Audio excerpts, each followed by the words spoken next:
speaking specifically of the vulnerabilities that are being attacked at this point in time, I mean, ransomware and the threat of ransomware attacks was through the roof through 2021. You talked about bad actors, whether it is private entities or, governments at play at this point in time.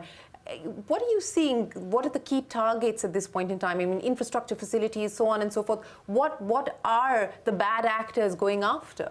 It's kind of interesting. The bad actors have evolved just like everybody else. They were in the, you could picture a young kid sitting in somebody's basement whiling away their time gaming and then figuring out that they were very good at technology and they could hack into stuff or they could penetrate certain organizations to prove a point. And you saw that phase. Suddenly, people started to see the economic opportunity associated with that. And you start seeing the economic opportunity, you start seeing things, how do I go for maximum impact? Do I rely on going after this one individual, this one entity, or do I find a much more platform way, as we say in technology, to go attack that? So you saw this sudden surge in what I call supply chain attacks. What that basically means is if 100,000 companies are using SolarWinds, let me go find a way to hack SolarWinds, because once I can get in there, I can get to the 100,000 customers. Whether that be VMware or Exchange servers or any technology company that has a product that's used by hundreds of thousands of users, if they could find a backdoor into that product, then the door opens for them to hack as many either public or private or government entities in the world. And that became the sort of trend over the last few years, which opens the door for ransomware, because when I can get to 100,000, there's businesses in the dark web which rent themselves out as ransomware as a service. It's a new phrase called RAS, not SaaS anymore, where you could say, hey. That's SaaS-y as well, I believe. We'll get to that in just a second. We do acronyms to make sure. What is RAS?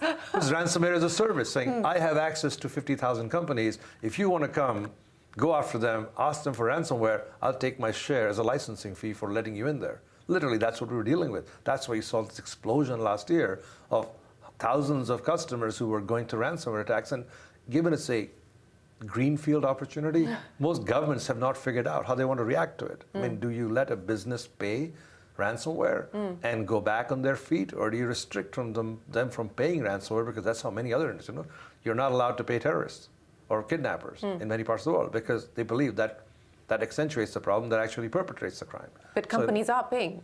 Yes, this is the point. Like in ransomware, we still haven't figured out what's the right way to go for it, because companies say, wait, if I'm shut down for a week, I'm shut down for 2 weeks, I'm a colonial pipeline, I can't be shut down. I need to supply oil to the world. So from that perspective, you are seeing that happen more and more. And when that begins to happen, more people see the economic opportunity, and then they go after targets, and they can go after benign companies, or they can go after national infrastructure. But speaking of acronyms, we were just getting used to RAS and SAS, and now you've added one more. What is SASE? Well, it's first of all, we do acronyms for employment insurance purposes. That way we understand them, and that way we can come and sell you new stuff. No, but look, what has happened is that we've heard about this cloud transformation, where people take their data, their processing from their own data centers and kind of move it to the big public cloud providers, whether it be Google, Microsoft, Amazon, Alibaba, Oracle, etc. When you do that, it fundamentally requires you to change the network that you operate. This is how your consumers, how your employees get access to your data. Securing that new network architecture is SASE. It's the hottest thing today, because every company is going through a cloud transformation that requires you to secure the new way, whether it's employees working from home, whether it's customers accessing your data from wherever they are, whether it's you lighting up your stores if you're a large retailer. It requires a whole new way of doing security for your new network, which is coupled with a buzzword called zero trust, where you believe you don't trust anything. So that is the new architecture for the future. There's very few companies who have that capability, and Palo Alto is one of those, and hopefully that becomes another spurt of growth for us going forward. Speaking of new capabilities as well as future growth, you've been big on inorganic growth. You've done 14 acquisitions so far, and once the indigestion that you spoke of is sorted out, you're probably going to be out shopping again. But what are the capabilities, if at all, that you need to plug at this point in time, and what does all of this mean in terms of future revenue? Well, Shreen, I don't know is the honest answer. And the reason I say I don't know is, I've had the privilege of working in the Valley for many years now, and it's apparent any technology company that is not obsessively focused on the constant innovation and new products required in the industry eventually becomes obsolete. We were able to take Palo Alto 4.5 years ago and turned around on its head. Today we play in 14 different categories in security. We stitch them together, provide a solution to our customer, and they're all best-of-breed capabilities. Granted, we acquired probably half of them over the last 4 years and integrated them, but the only way we find the answer is by constantly analyzing the market, understanding what's the new trend, understanding what's the new capability the customers want. It was a little easier to do that, to be honest, in the last 4 years because we were not a player in many places.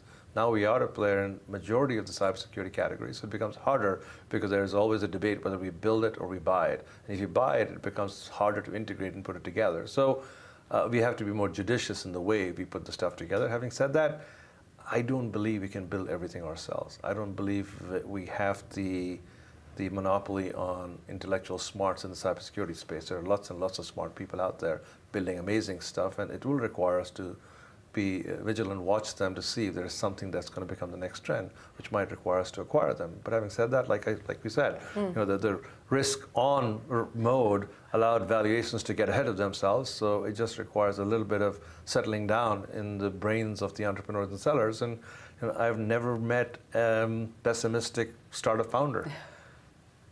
Yeah, well, and that's the nature of the business, isn't it? I mean, you cannot be pessimistic. But let me ask you about India and where India figures in your plans. How aware is corporate India about the risk and treating it as a real risk today? And how are they addressing that? How are they dealing with that? What are the conversations that you're having?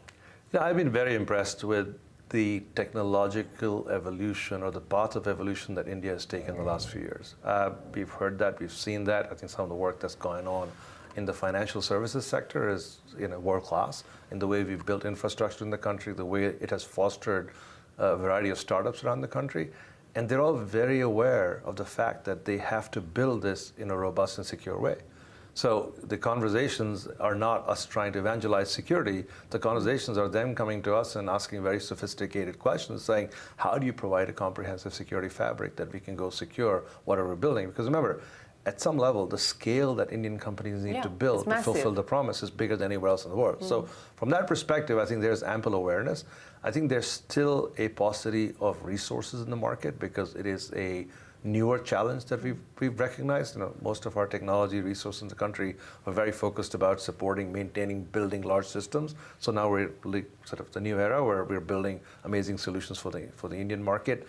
I think there's also awareness at a regulatory level. There's also awareness at the national level. And if there was a magic wand I could wave and ask for a wish, it would be us getting serious about understanding cloud adoption in the country. Because most of the future technologies will be built in the cloud, which will allow for low latency, high bandwidth, high data processing capability, which, by the way, is what we're going to need to deploy AI in this country. So I think if we can get more and more cloud aware in India, if we can leapfrog the technological revolution in a way where we are actually a cloud-first country, it also requires the regulators to be more progressive from a cloud thinking perspective. But if we're able to do that, I don't think there's any stopping us. Well, what is the deterrent in cloud adoption? The deterrent typically is that across the world, there is a degree of apprehension in letting all the data sit on the cloud. Because the cloud companies are primarily foreign businesses which put the data in the cloud, so there's a lot of national data requirements, a lot of GDPR-like requirements in Europe, which insist that you keep all the data in one place, in one country. But now that's localization. Which is all important. But remember, some businesses require that to be global. I want to be able to see a threat in Korea and be able to deploy the solution in India. I want to be able to see a threat in India and deploy that solution in Germany. So some data needs to be transferred. As long as it's anonymized, as long as it doesn't belong to individuals, it's not compromising any individual's data, I think we should have that flexibility and understanding. And we should also be comfortable deploying cloud-based solutions in our national infrastructure. So all of that stuff is evolving around the world. All I'm saying is that we could leapfrog that if we actually built an understanding and capability, because we're already building it on the financial services sector. We're already building it in the healthcare space. I think it's a matter of time. But Nikesh, always a pleasure. Thanks very much for speaking with us here on The Record. Appreciate your time, and we wish you the best of luck here with your plans in India and back home as well. Thank you very much, Shireen. Thank you for having me. Well, that's it then on this edition of On The Record. We'll see you again. Till then, from all of us here on the team, goodbye. Thanks for watching.